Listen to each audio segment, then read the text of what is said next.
চলে এসেছি সুস্বাদু একটা রেসিপি নিয়ে। রাতের বেঁচে থাকা ভাত, সেটাকে ম্যাশ করে এতে ময়দা দিয়ে দেব 4 থেকে 5 চামচ। এটা খুব সহজেই তৈরি হয়ে যায়, কোনো ঝঞ্ঝাট নেই আর তেমন কিছু লাগে না। আর এতে আমি কী কী সবজি দিয়েছি সেটাও দেখাচ্ছি। এখানে গাজর, কাঁচা লঙ্কা আর পেঁয়াজ কুচি করে নিয়েছি। তোমরা চাইলে এখানে আরও অনেক রকম সবজি দিতে পারো।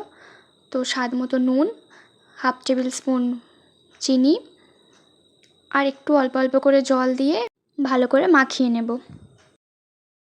এতে আমি শেষে কস্তুরি মেথি দিয়েছি, সেটা তোমরা চাইলে স্কিপ করতে পারো।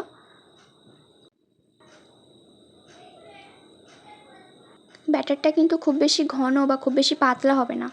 এবার গ্যাসে একটা কড়াই বা প্যান বসিয়ে তাতে অল্প পরিমাণে তেল দিয়ে অল্প অল্প করে ব্যাটারটা দিয়ে খেলিয়ে নেব ভালো করে। খুব বেশি পাতলা করেও খেলাবে না, তাহলে পরে তুলতে অসুবিধা হতে পারে। এবার খেলানো হয়ে গেলে এটাকে আমরা ঢাকা দিয়ে দেব। এবার 2 থেকে 3 মিনিট পর এসে এটাকে উল্টে নেব, খুব সহজেই উল্টে যাবে।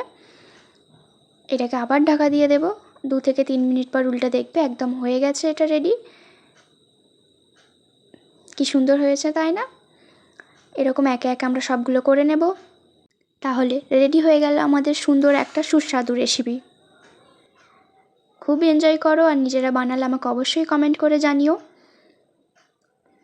কি সহজেই ছিঁড়ে যাচ্ছে, কতটা সফটও হয়েছে। চলে আসবো পরের অন্য একটা রেসিপি নিয়ে। টাটা।